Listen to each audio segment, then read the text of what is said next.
Hello YouTube, bit of an bedroom here, Guitar Junky, with a little psychedelic, it skips, backing track.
Yeah. Messing up big time, man. It just wasn't, I was trying to use the kill switch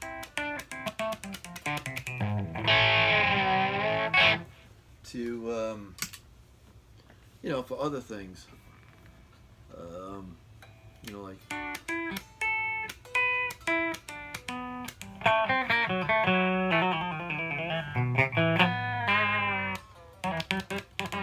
Yeah, it's kind of hard with my, if I could operate it. It's kind of right in the way there, but.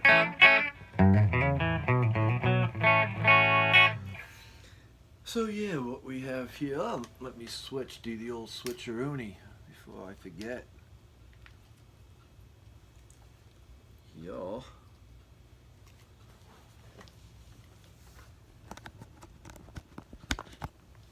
Bam. Bada boom, bada bing. Nothing but a chicken wing. Right. So, too bright.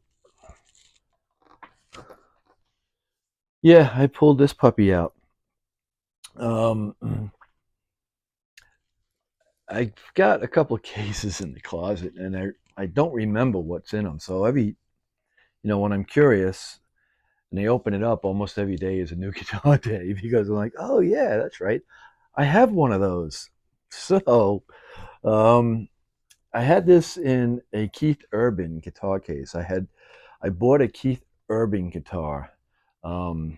It was one of their deluxe versions with the maple fingerboard. It wasn't a bolt-on. It was pretty decent, but I bought it. Oh, sorry, I grabbed the mic. I bought it some years ago from Guitar Center, and then, believe it or not, I sold it back to Guitar Center for more money than what I paid for it. And I learned at that time that they don't give you any more for the guitar case with the guitar. That's why a lot of times now you buy a guitar with no case. It says it doesn't come with a case.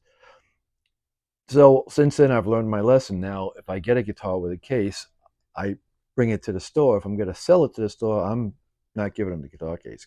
case is coming home because they're not giving me any more for the case. So lesson learned on that one. Um, yeah, so I pulled this thing out a couple of days ago, and I've been playing around with it, and it's such a fantastic guitar.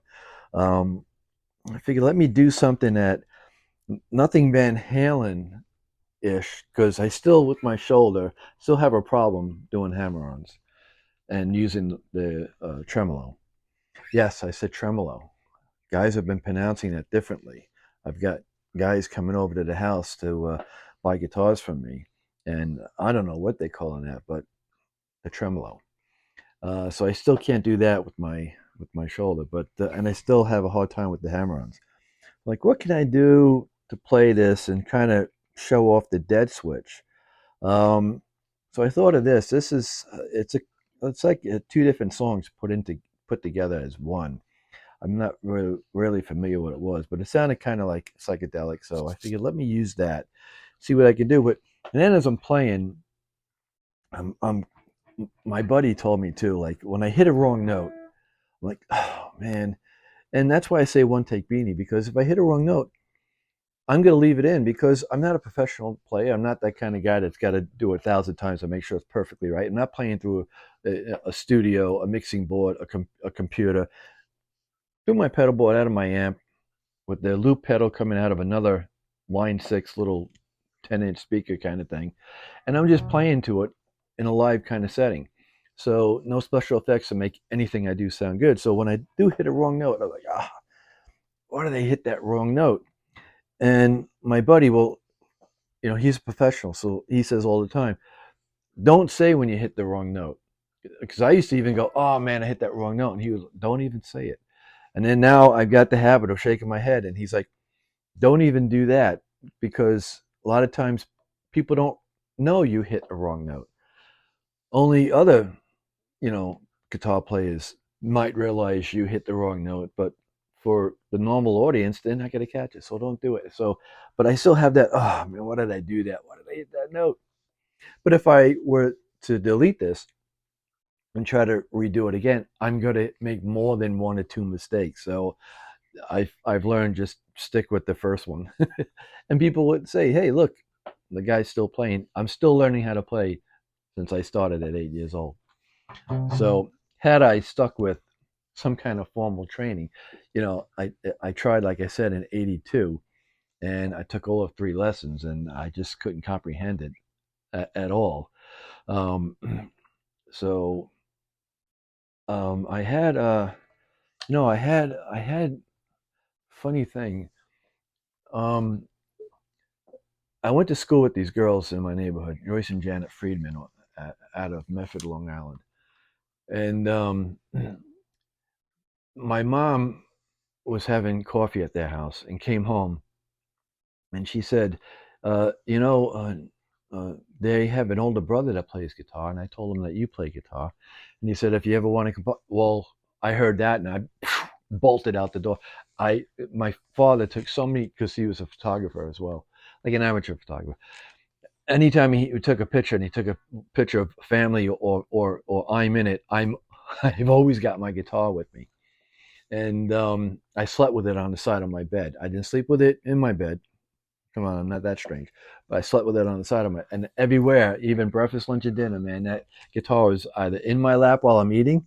I kid you not. I've got pictures that were converted to DVD of me at the dining room table with my guitar, with family members, sitting with my sister and all. Sorry, I keep on grabbing at that shirt because it feels like it's choking me. Um, with that guitar. So yeah, I heard that and I bolted out the door. They were around the block, about 5 houses, and I knocked on the door, and he answered the door. Surprisingly enough, good for me. And I said, with my guitar, I said, "My mom said I can come over." So he was like shocked, but courteous, and said, "Oh, come on in." And he had this like half stack, the speaker cabinet with the head, and it was like button tucked. It had the vinyl padding with the buttons in it, and with the big thick curly cord. And I was like, oh, I gotta have this. This is great. And he didn't teach me theory. He didn't teach me chords and scales. He just said, do this.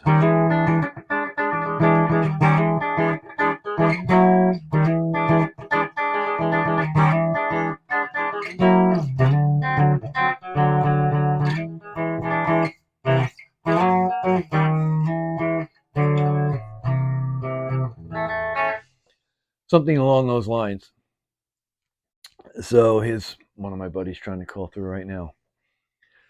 Yeah, he finally broke down and got the Demon FX Andy Timmons clone pedal. Um, After talking about it for so long, he finally got it today, and he's sending me pictures of it. And now that's probably him talking about it. Great pedal. I have it on all the time with stacking with my amp. But switching gears again. So yeah, he was showing me that, and and then as I'm playing it, the girls came home with their friends, and I was in the living room, and they were like, "Oh, well, what's going on here? What's he doing in our house?" And and they were like, all watching, like we had an audience. I felt like a rock star. It was the coolest thing. And I remember playing in my garage as a kid, and the girls from the neighborhood would come up and knock on the garage door, and I'd open it up, and I'd be in there playing. I've always had my guitar, my amp, and I'd have a radio on, and I would just be playing to the radio. That's how I learned, just by hearing things and playing it and trying to figure it out. Um, so yeah, so I never, after I went home and practiced that to death, I never thought to go back. And I'm thinking about that now. How stupid was I? I never thought to go back to his house and ask him to teach me some more, show me some more things. I don't know why. Bizarre, but missed opportunities. I had so many missed opportunities. Having dinner next to Dee Snider from Twisted Sister, and meeting this person and hanging out with that person and saying, and not even thinking like, hey, here's my number. I'm a songwriter, or the Richie Blackmore thing.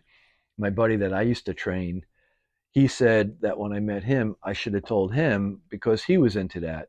He may have been into that and wanted me to may have wanted me to train him in martial arts because he said he was into soccer and stuff like that. So many missed opportunities. But anyway, so yeah, I don't know why I didn't stick with going back to this guy's house and asking him to show me something else. I was like, I know I was 14 when I got that first electric guitar. So I'm going to say between around 14, 15 years old. Um, you know, yeah, safe to say something like that. And I remember like asking my dad, again, I mentioned this before, Dad, can I take guitar lessons? And he gives me a booklet on how to play guitar. And it was all Greek to me because I'm dyslexic. And, at the time I didn't know what the hell. I saw the pictures of the boxes that they had with the strings, and they had the dots on the strings where the frets are, and it showed you the chords, and it was like three chords, and that was it. And anything else I couldn't grasp. Um, so yeah, that's one of two books or literature, I should say, that I received from my father. A book on how to play guitar, which did me no good except for those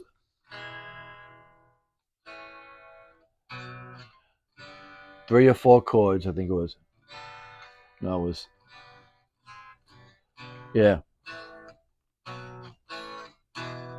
those 3 or 4 chords, and I still don't even know what they are. I don't even know what those are, but that was it. And then the other book that I got from him was a subscription to Playboy magazine. Yeah, so funny story about that. You want to hear about that real quick? Um, he had he had a job that had government contracts, and it was classified. So the company would send him all over the place. And one night he's hanging out with Sammy Davis Jr. at the Playboy Mansion, and uh, they're having a good old time. And he's like, he wanted to head back to his room, because he's telling Sammy he's got work the next day, and Sammy, being an entertainer, his whole life is working at nighttime. Um, and encouraged my father to hang out with him, and essentially get back late and having just a couple hours of sleep under his belt.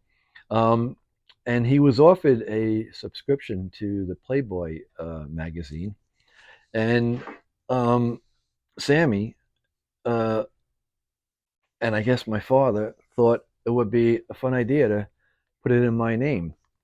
Um, I don't know if my father didn't want it in his name coming to the house, and my brother, 10 years my senior, was already out of the house. So yeah, he had he had them, you know, sent to me in my name, Richard Olson, at in Medford, and I remember being very popular with my other buddies at school. What those that only knew that I had them. I remember walking home one day and I found a nightstand someone was throwing out, and I brought it home, and I was stacking them on a nightstand because I all I had at the time was a bed and a dresser. Family of five, so me and my brother were in the basement, and that's another whole story. And I had a bed and dresser. He had a bed and a dresser, and um, he moved out. My older sister got married and moved out, so I graduated from the basement upstairs to an actual bedroom. So I brought my bed and well, I didn't bring it. Someone brought it. My bed and my dresser up there. And I found this nightstand walking home from school, and brought it home. And that's where I was stacking putting my Playboy magazines in the nightstand. But I was also trying to do the, I learned this from Brad Gillis. Um, he had it like this.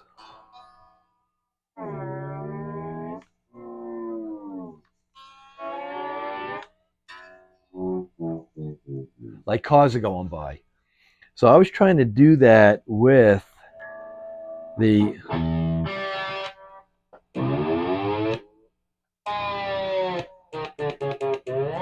kill switch, um, which now it was sounding pretty good, but while I was trying to do it in the middle of the jam, it didn't sound too good. I was also trying to do the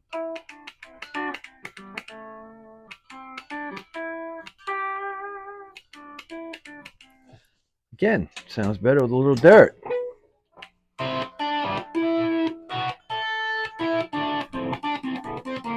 How about this one?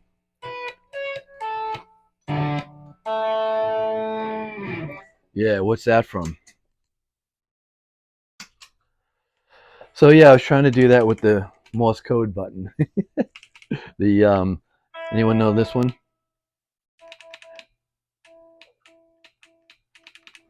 You know what that is? You should. I had a Morse code kit um, when I was younger. My dad's government contract was my dad's job was electronics, Arrow Electronics, and so he would get to bring stuff home. I remember having a little battery operated Corvette to drive around in that I destroyed in a week, as any kid would. And he brought me home this Morse code kit, and it was hard because you need to have a friend that you could trust, like a neighbor that will take care of it and give it back to you, and also learn how to read the Morse code book to do Morse code. So I had one neighbor that lived next to me, and we could have figured something out, but he didn't want to do it. He didn't. It didn't interest him. So I would have it like in a basement and have one upstairs and ask one of my sisters or something like that. Hey, you want to do Morse code with me? Kind of thing. So yeah, um, what we have here is failure to communicate. Now, this is my untether. This is my Eddie Van Halen that I pulled out. You know, um, Eddie Van Halen tuners. It's got the hockey stick or banana headstock, which I think is freaking cool as heck. Um, 22 frets. Yeah, I'm getting spoiled from Tomans and Ert guitars. with having stainless steel frets. I don't know why everyone can't have stainless steel frets. If you can get a guitar from Tomans, a Holly Benton that's 250, $300 with stainless steel frets, or even stainless steel frets and a Floyd Rose, like why can't everyone else do that? So yeah, this was $699. I remember a couple of years ago when the guitar first came out. Um, they had I think it was Pro Audio Star or something like that. And they had a special saying slightly used, 35% off, something like that, $699. So I pulled the trigger on it, and he sent me an email. They said, before we ship it, would you like a brand new one for like 90 bucks more? And I'm like, no, I was already saving like $150 on the guitar as it is. No, I don't want to spend any more. I want to get it, I don't care if it's slightly used or whatnot, if it was a floor model or something. I've gotten B stocks from Holly Benton that were in mint condition. So I don't know, can't condescend me, man. They tried to do an old bait and switch. So I said no, and they wound up sending me this, and I opened this up. This had original wrapping on it, the thing on the strings, and I I was the first one to open it up. So I think that was I think that was some kind of a trick they tried to pull, but I didn't fall for it. Not this guy. Like I said, you ain't gonna condescend me, man. So yeah, I got this brand new condition. It's the Burl maple top. Um, I think it's a basswood body. Feels pretty light. Don't quote me on that. That's the EVH uh, with the serial number on the back. Licensed EVH Floyd Rose, which may be a special. I don't even care because it's great. It stays in tune. I pulled this thing out of the case after it's been in there for I don't know how long, and it was right in tune. Now, it's not routed as a floater, but I have it set up as a floater. And if it wasn't for the drop D, I could probably pull up even higher. But that's pretty good as it is. That's good enough for me, as long as I can go both ways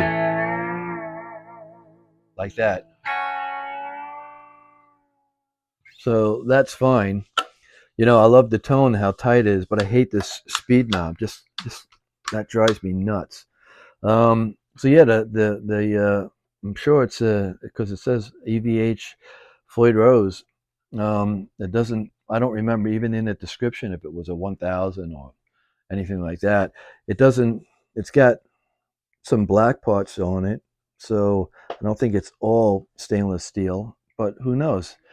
Again, for the tremolo, it works. I'm not a Floyd Rose snob. It doesn't have to be an original made in Germany or 1500 or even a 1000. A special is fine. I've had copycats that as long as it stays in tune and it's not going to break a string when you're going on it. Who cares? So yeah, ebony fingerboard, and they've got the nut that's the screws go right through the headstock, which I think they stopped doing because too many people were dropping the guitar and breaking it. Well, if you're going to drop your guitar and kick it around and not take care of it, it'll serve you what right. I love these guys on the videos. They put the strap on it and they sling it around, and then it goes flying, and then they break it. Yeah, if you're not gonna treat your guitar as I do, with tender loving care, or lovingly just play it, and you're wearing it down from years of having it. I don't understand guys that'll spend more money for a distressed, road worn, or relic guitar. I don't get that at all. But that's me. So yeah. And my other complaint is why can't they make a cutout, the little cutout slots here, so you can get a screwdriver in there to adjust the tremolo without having to take the plate off? Because that's why I only put two screws in case I ever have to, do that. Eddie Van Halen tuners, which they're generic. It doesn't matter because it's a locking nut. So yeah, that's about it. That's all I've got to say about that. I think I said too much. So thanks for watching. I appreciate it. Let me see. You think this is going to work today? Thanks for watching, everyone. Have a good day. And a better tomorrow. Adios, amigos. Bye, con Dios.